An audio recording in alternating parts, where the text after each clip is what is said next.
Assalamualaikum warahmatullahi wabarakatuh. Bismillah, alhamdulillah, wa syukurillah ala ni'amillah, la hawla wa la quwwata illa billahil aliyyil azim.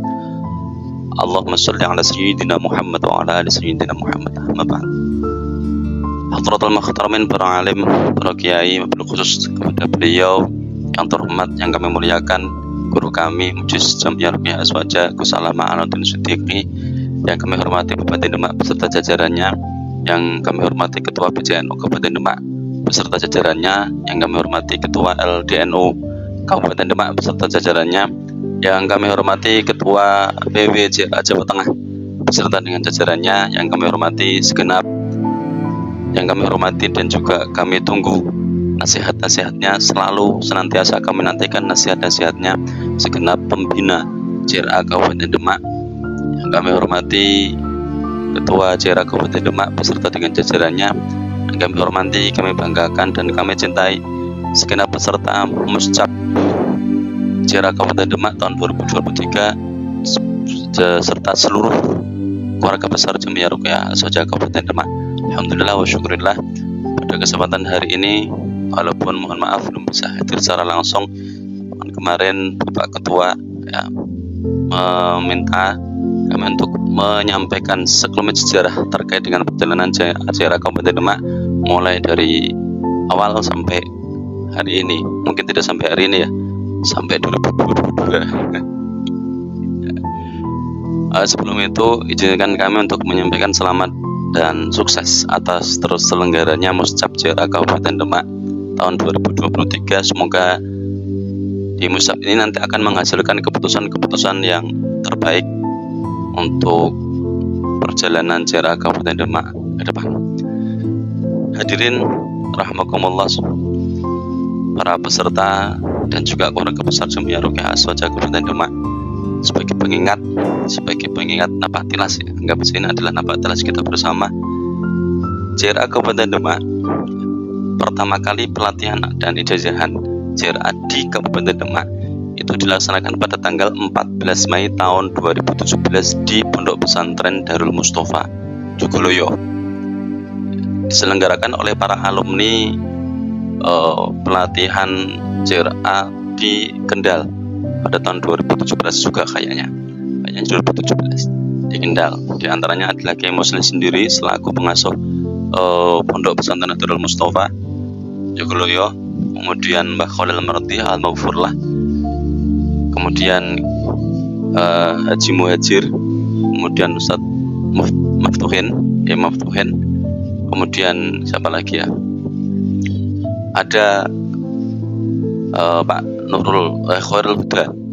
Menurut keterangan dari Kiai Muslim sendiri selaku Sohibul Bait juga pengasuh Pondok Pesantren Darul Mustafa, awalnya beliau itu ragu, cuman Kiai Muslim kemudian memberikan motivasi, memberikan arahan dan lain sebagainya. Akhirnya bismillah, pelatihan dapat diselenggarakan walaupun dengan peserta yang sangat minimalis apa adanya. Kalau nggak salah sekitar 15 peserta. Dari 15 peserta itu sekitar 50-60% itu dari luar Kabupaten Demak. Jadi yang dari Kabupaten Demak sendiri itu sekitar 7-10 lah yang merupakan asli dari Demak sendiri. Setelah pelatihan itu selesai, kemudian alumni pelatihan ini yang hanya sekian orang itu akhirnya beberapa kali mengadakan pertemuan. Beberapa kali, cuma tidak cuma sekali. Beberapa kali dulu karena saya juga tidak ikut sebenarnya. Cuman saya tahu ada pertemuan khusus yang membahas dan beberapa hal terkait dengan perjalanan JRA nanti ke depan. Ceritanya seperti itu. Saya tidak ikut karena saya belum aktif juga, berpelatihan tinggal turu. Dari pelatihan, dari pertemuan akhirnya menghasilkan keputusan. Di antaranya keputusan adalah yang pertama, menetapkan 14 Mei 2017 sebagai hari lahir JRA Kabupaten Demak. Walaupun meskipun ini baru de facto ya, belum jujur karena SK-nya belum turun, tapi dari pertemuan itu menetapkan bahwa 14 Mei 2017 sebagai hari lahir JRA Kabupaten Demak. Keputusan yang kedua, menetapkan nama Baru Gelinding sebagai nama tim JRA Kabupaten Demak. Makanya tim Baru Gelinding itu diputuskan oleh para as-sabiqun al-awwalun. Alumni pelatihan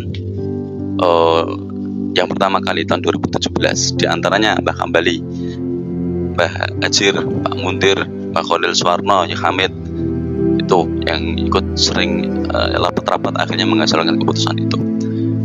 Kemudian yang ketiga menetapkan Mbah Kambali, Kiai Kambali ya, itu sebagai ketua JRA Demak untuk yang pertama kali.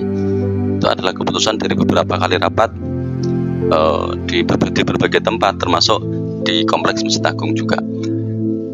Dan saya tanya, berdasarkan sudah selesai, karena saya mulai tergerak agak aktif ya, sempat bertanya sama Mbak Kambali, Mbak, kenapa Mbak Baru Gelinding bukan Sunan Kalijaga atau Raden Fatah atau Sultan Fatah atau Raden Hasan, nama dari Sultan Fatah?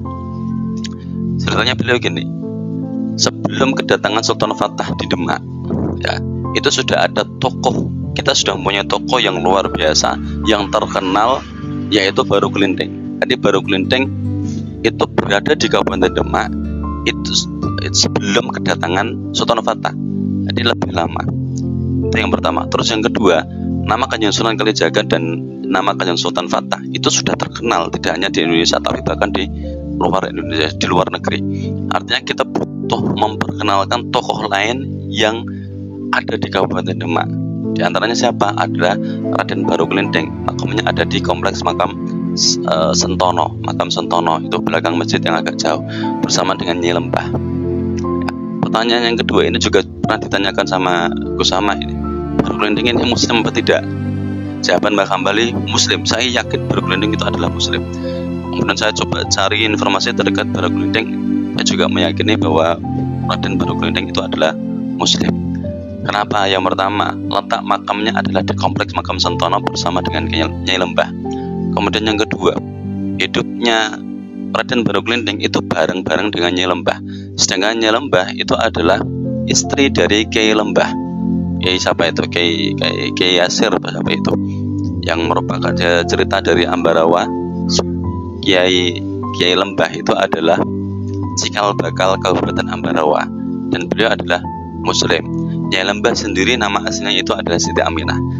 Dari berbagai cerita itu kami meyakini bahwa Baru Gelinding itu adalah Muslim. Clear. Ini juga sempat dipertanyakan oleh Gus Sama. Jadi, kalau memang diyakini fakta-fakta sejarah atau sejarah yang berkembang lah dari kisah-kisah itu meyakini bahwa Baru Gelinding itu adalah Muslim, tidak pakai tidak apa-apa. Akhirnya nama Baru Gelinding dipakai dari dulu sampai sekarang. Hasil keputusan itu sampai sekarang tim JRA Kabupaten Demak menggunakan nama tim Baru Gelinding. Itu tiga keputusan ini merupakan titik awal untuk perjalanan JRA selanjutnya sampai pada hari ini, eksistensi JRA sampai hari ini. Setelah itu selesai, kemudian praktisi awal minas sabiqin al-awwalin kemudian mengadakan berbagai kegiatan. Yang paling utama tentunya adalah ruqyah massal. Berbagai ruqyah massal. Yang pertama kalau nggak salah dulu di Bonang atau Wedung itu, termasuk H-1 pernikahannya Pak Ajir itu juga ada kegiatan ruqyah massal. Saya masih ingat itu, walaupun saya tidak hadir juga. Kemudian juga di Kebun Agung di Wonosalam dan lain sebagainya. Setelah 2017, Jamiah Ruqyah Aswaja Kabupaten Demak juga telah mengadakan pelatihan dan ijazahan sampai tahun 2022 kemarin di Aula PCNU itu sudah 4 kali. Yang pertama 2017 di Darul Mustafa, Pondok Pesantren Darul Mustafa, kemudian 2019 atau 2018 ya, itu juga pelatihan yang kedua di Darul Mustafa. Nah, pelatihan yang kedua ini ada salah satu praktisi yang dulu saya sempat tanda tanya itu, pakaiannya jubah ya mirip sama yang setelah lambat laun kita ketahui namanya adalah Kiai Haji Nur Halim. Ternyata beliau sekarang menjadi pembina kita. Itu dulu sempat tak pertanyakan ya. Tapi ternyata beliau adalah jajaran Surya PCNU, luar biasa. Itu pelatihan yang kedua, ketua panitianya Pak Mindiroy ya. Pesertanya membludak dari 100 peserta target kita adalah 100 peserta. Fakta di lapangan 100 peserta itu menjadi 100 sekian, hampir mendekati 100, hampir mendekati 150 atau 200 peserta. Pelatihan yang kedua di Darul Mustafa juga.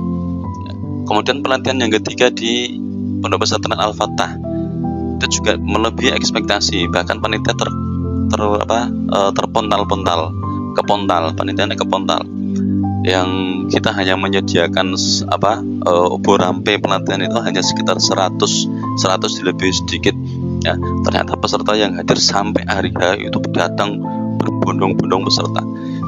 Alhamdulillah, pelatihan setelah tahun 2017 Jaraah Demak tidak pernah gagal, yang mengatakan selalu berhasil dan melebihi ekspektasi, melebihi perencanaan. Nah, di Al-Fatah ini ada salah satu peserta yang ketika itu saya mendapatkan informasi, Pak Ketua, ini ada salah satu peserta yang merupakan orang penting di LDNU. Kemudian saya cari namanya, yang bersangkutan itu. Kemudian saya cari namanya siapa? Namanya Kiai Haji Abdullah Hanif, yang pada saat itu menjabat sebagai wakil ketua atau ketua berapa LDNU Kabupaten Demak, dan sekarang juga menjadi pembina Jaraah Kabupaten Demak. Ya, tantangan yang terakhir kemarin di PCNO tahun 2022 itu pelatihan yang terakhir. Kemudian kegiatan yang lain setelah, kalau dulu ada program itu setelah pelatihan, kemudian ada pembinaan.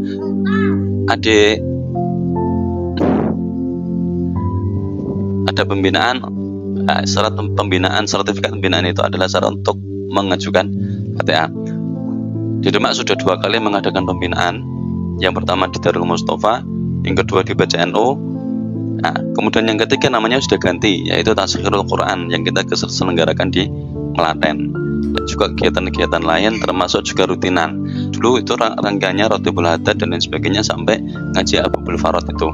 Ada KN1 juga sebenarnya. Kemudian ada Abul Farad, kemudian yang terakhir ada penambahan yaitu Jaya Musalsalah. Alhamdulillah tetap eksis sampai sekarang, semoga eksis sampai akhir kiamah. Minallahumma amin. Selanjutnya rintangan dan tantangan. Kalau berbicara terkait dengan tantangan dan rintangan itu nggak sedikit ya. Dari awal sampai sekarang ya. Karena apa? Karena bahasa ruqyah itu di Kabupaten Demak pada saat itu masih sangat asing sekali, yang diselenggarakan oleh An-Nahdiyin. Itu sangat asing sekali. Karena apa? Karena bahasa itu lebih dikenal itu bahasa dari kegiatan pengobatan Qur'ani yang bukan dari Nahdiyin. Karena Nahdiyin dulu tapi dikenal suwo dan lain sebagainya. Kalau bahasa ruqyah itu justru laisa minna. Makanya ketika kita memperkenalkan bahasa ruqyah itu justru sesepuh kita banyak mempertanyakan, tenan ora iki Nahdiyin tenan ora iki. Kita mempertanyakannya agak sulit, tapi karena ya semangat dan motivasi teman-temannya luar biasa, pantang menyerah ya, daiban cancot taliwondo, akhirnya alhamdulillah dapat restu dari berbagai tokoh.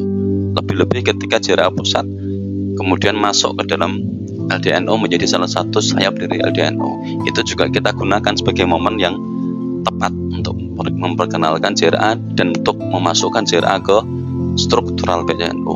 Ketika itu kita langsung sowan sama ketua PCNU Kiai Aminuddin, ketua PCNU pada saat itu, dan juga sekarang juga tentunya sampai sekarang ya.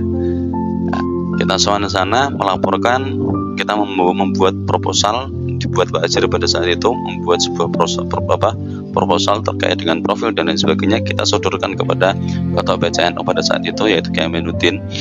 Alhamdulillah beliau welcome, terbuka. Beliau menerima kita dengan baik. Kemudian beliau memerintahkan kita untuk segera ketemu sama ketua LDNU. Nah, kebetulan yang ikut sowan di dalam Kiai Aminuddin ya, saya sendiri, Pak Ajir, Pak Mundir, Pak Khairul Huda, siapa lagi ya dulu, Mbak Khalil dari buatan Mbak Khalil ya, lali ya. Terus Pak Zaki. Nah, Pak Zaki ini adalah kompas kita yang menunjukkan arah kita sampai ke sana, juga termasuk yang memudahkan jalan kita sampai ke PCNU dulu adalah Pak Zaki. Tanpa beliau, wallahu alam, kita tidak tahu. Karena kita kan yuk aktif di organisasi Nahdlatul Ulama, itu aktif sekali. Cuman untuk menembus sampai ke beliau kita belum punya akses. Tapi alhamdulillah kita punya praktisi Pak Zaki Domenggalan itu ya, yang menunjukkan sampai ke Kiai Aminuddin. Kiai Aminuddin memerintahkan kita untuk ketemu PLDNU. Nah, kebetulan ada Pak Zaki, langsung kita ditemukan bukan dengan ketua LDNU-nya, tapi dengan sekretaris LDNU-nya. Namanya adalah Kiai Haji Muhammad Nur Ihsan. Nah, kita jagungan di sebuah kafe itu untuk merumuskan dan lain sebagainya. Akhirnya beliau tertarik dan ikut pelatihan di Boyolali dan menjadi pembina kita. Ya. Itu tantangan yang kedua, datang dari non struktural, baik dari zahir maupun dari gaib. Dari zahir misalnya, ketika kita melaksanakan ruqyah masal di Kecamatan Kebon Agung, di salah satu masjid di Kecamatan Kebon Agung, kita menunggu Mbah Khalil Mardi karena awal kita mengadakan ruqyah masal masih bingung cara memimpin ruqyah masal, masih bingung ya, yang sudah terbiasa Mbah Khalil Mardi. Akhirnya dibuka dan dipimpin dulu sama Kiai Mbah Hambali. Kemudian untuk prosesi antara hari itu kan kita jadwalkan Mbah Khalil Mardi. Sampai hampir selesai Mbah Khalil Mardi belum juga datang, bahkan sampai selesai, sampai di momen konsultasi pribadi itu. Setelah selesai kan kita ada konsultasi pribadi antara pasien dengan praktisi. Mbah Khalil juga belum datang. Ketika semuanya selesai, Mbah Khalil baru datang. Agak saya tenanan karena teko-teko Mbah Khalil itu ceritanya bagaimana. Sebenarnya Mbah Khalil itu sampun dugi, sudah datang itu sejak awal sebenarnya. Tetapi beliau bertemu dengan salah satu penduduk, salah satu warga sekitar masjid itu yang membawa celurit. Kenapa? Ternyata salah satu warga tersebut tidak setuju dengan adanya kegiatan di masjid tersebut dan berniat untuk membubarkan kegiatan tersebut dengan membawa celurit. Ketemu dengan Mbah Khalil Mardi, akhirnya berbincang-bincang, ya diplomasi, mujadalah. Dia kena, akhirnya beliau menerima, orang tersebut menerima. Ya, ternyata di balik suksesnya kegiatan ruqyah masal di salah satu masjid di Kecamatan Kebon Agung, itu ada sosok Mbah Khalil yang menjadi gawang, penjaga gawang dari orang tersebut. Seandainya tidak ada, mungkin sudah diobrak-abrik. Yang dari zahir itu saja, itu adalah contoh. Kemudian yang kedua, selain tantangan yang bersifat zahir, ada banyak, apalagi ini adalah ya, salah satunya saja di salah satu masjid di Kecamatan Wonosalam. Mungkin bakal paham ini. Itu kita punya adat dulu sebelum melaksanakan ruqyah masal, kita mengadakan yang namanya netralisir. Netralisir tempat. Hamin satu tim datang ke masjid untuk melaksanakan agenda netralisir. Pada saat itu hampir semua praktisi yang ikut prosesi netralisir semuanya tepar. Saya sendiri, Mbah Khalil Mardi, Gus Riza, sampai muntah darah semua. Ya, kemudian pas hari H, ya terutama 3 ini, saya, Mbah Khalil dan Gus Riza itu sampai meriang. Pas hari H itu meriang. Itu yang bersifat gaib. Itu adalah sebagian kecil dari rintangan dan tantangan kita. Tapi alhamdulillah semua tantangan dan rintangan itu dapat kita hadapi dengan komitmen bersama, dengan motivasi bersama, dengan semangat bersama. Akhirnya eksistensi JRA dapat bertahan sampai sekarang dan insya Allah dapat eksis sampai yaumul qiyamah. Amin Allahumma amin. Peserta hadirin yang dirahmati Allah Subhanahu wa taala, itu sedikit sejarah terkait dengan perjalanan JRA Kabupaten Demak. SK pertama kali JRA turun itu tahun 2020 bulannya kalau nggak salah bulan Januari. Tetapi untuk masa khidmah 2018 sampai 2023, SK yang mudune tahun 2020, untuk masa khidmah 2018 sampai 2023. zaman Mbah Hambali tidak ber-SK. Mbah Hambali hanya beberapa bulan, kemudian beliau mundur diganti Gus Riza. Gus Riza juga hanya beberapa malah hanya sekian bulan kayak bulan. Akhirnya beliau juga mundur juga. Kemudian tidak ada orang yang mau. Akhirnya saya yang diberi amanah untuk memimpin menahkodai Ziarah Kabupaten Demak sampai 2023. Tetapi saya juga tidak kuat juga, akhirnya mundur juga pada tahun 2022. Yang terakhir pesan kayak pesan ngomong kayak pesan sahabat-sahabat semua. Demak dulu pada zamannya itu menjadi pusat peradaban Islam.